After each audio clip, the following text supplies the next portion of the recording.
This is Amanda Lemare. This is my week 5 video assignment. Distinguishing the differences between Piaget's and Vygotsky's theories of cognitive development. Start with Piaget's theory. He proposed that during the first 2 years of life, cognitive development follows 6 sensory motor stages, which by the end of the first year they can perform intentional actions, and final 2 stages are completed during their second year of life. During the 5th stage, they try different behaviors to see what the effects will be, and these behaviors are usually triggered by accident, and once they see this, they begin to intentionally repeat these actions to get the outcome that they expect. They become little mad scientists, using and testing the objects around them to teach them how the world around them works.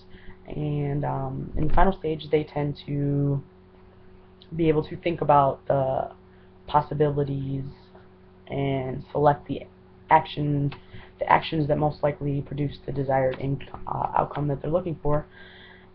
This is known as mental representation, and it's crucial to their cognitive development, which leads to deferred imitation, and that's their ability to repeat these actions observed at an earlier time.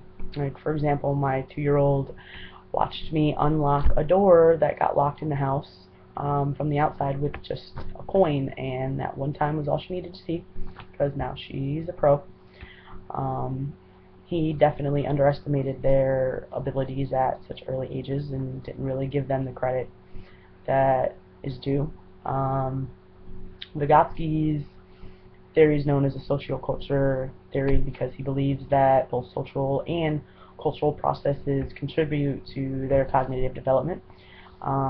Socially, because they learn through their interaction with others, and culturally because that determines what they need to know, based on the culture that they live in. Two of his most influential ideas are the zone of proximal development, which is the difference between what children can learn on their own and what they require adult guidance for. And the other idea is scaffolding, which is a degree of assistance in teaching them certain skills, and slowly decreasing the assistance as the skill develops further.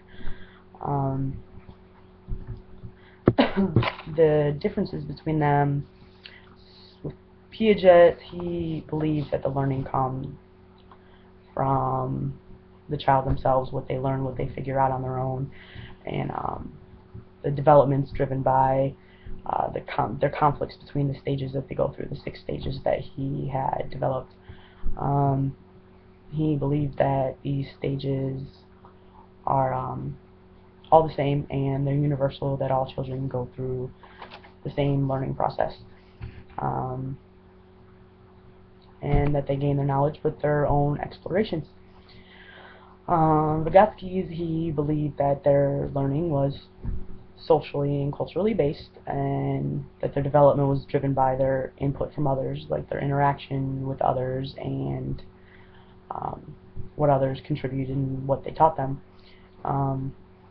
And their development is different based on their social and cultural context, what's around them, and their knowledge is completely based on other people and how they interact with other people.